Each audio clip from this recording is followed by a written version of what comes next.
नमस्कार दोस्तों, क्या आप जानते हैं कि हिंदू धर्म में एक ऐसा व्रत है जो इंसान को न केवल पापों से मुक्त करता है, बल्कि अगर कोई भटकती हुई आत्मा या पिशाच योनि में फंसा हो तो उसे भी मोक्ष दिला सकता है। जी हाँ, हम बात कर रहे हैं माघ मास के शुक्ल पक्ष की जया एकादशी की। आज हम आपको सुनाएंगे जया एकादशी की वो पौराणिक कथा जिसे सुनने मात्र से ही अश्वमेध यज्ञ के समान पुण्य मिलता है। तो चलिए शुरू करते हैं। बात द्वापर युग की है।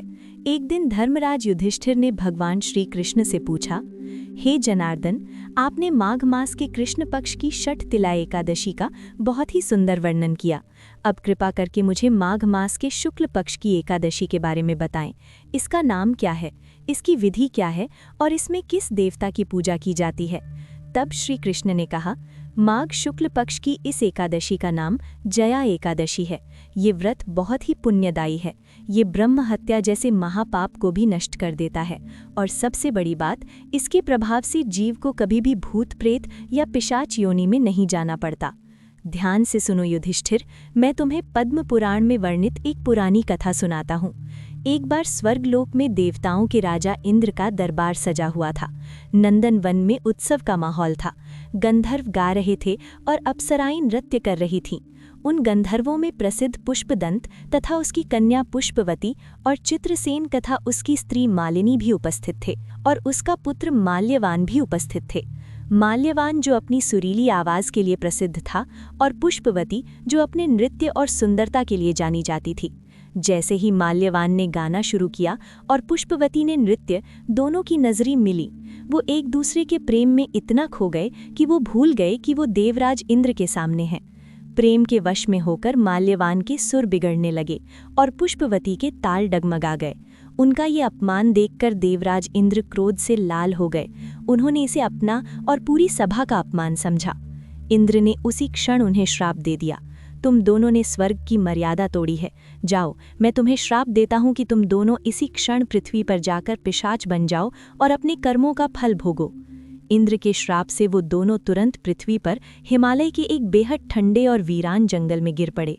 अब वो गंधर्व और अप्सरा नहीं, बल्कि भयानक पिशाच थे। न खाने को भोजन, न सोने को बिस्तर। कड़ाके की ठंड में दोनों कांपते रहते और अपने किए पर पछताते। उनका जीवन नरक से भी बदतर हो गया था। लेकिन कहते हैं ना कि भगवान की लीला अपरंपार है। संयोग से वो दिन माघ मास के शुक्ल पक्ष की एकादशी का था, जिसे हम जया एकादशी कहते हैं। उस दिन दुख और भूख के कारण उन्होंने कुछ भी नहीं खाया। न उन्होंने किसी जीव की हत्या की और न ही कोई पाप किया। ठंड इतनी ज्यादा थी कि वो रात भर सो भी नहीं पाए। अनजाने में ही सही, लेकिन उन्होंने जया एकादशी का पूर्ण व्रत और रात्रि जागरण कर लिया था। अगली सुबह जैसे ही सूर्योदय हुआ, एक चमत्कार हुआ।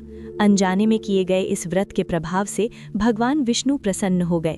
देखते ही देखते उनका पिशाच शरीर गायब हो गया और उन्हें अपना पुराना दिव्य और सुंदर रूप वापस मिल गया। आकाश से फूलों की वर्षा हुई और एक विमान उन्हें वापस स्वर्ग लोक ले जाने के लिए आ गया। जब वो स्वर्ग पहुंचे तो देवराज इंद्र भी उन्हें वापस देखकर हैरान रह गए।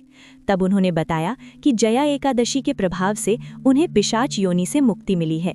दोस्तों, ये है जया एकादशी की महिमा। मान्यता है कि जो भी व्यक्ति श्रद्धापूर्वक इस व्रत को करता है, उसे कभी भी प्रेत योनि में नहीं जाना पड़ता और अंत में उसे मोक्ष की प्राप्ति होती है। तो दोस्तों, ये थी जया एकादशी की पावन कथा। क्या आप इस बार ये व्रत रखने वाले हैं या आपने पहले कभी एकादशी का व्रत किया है?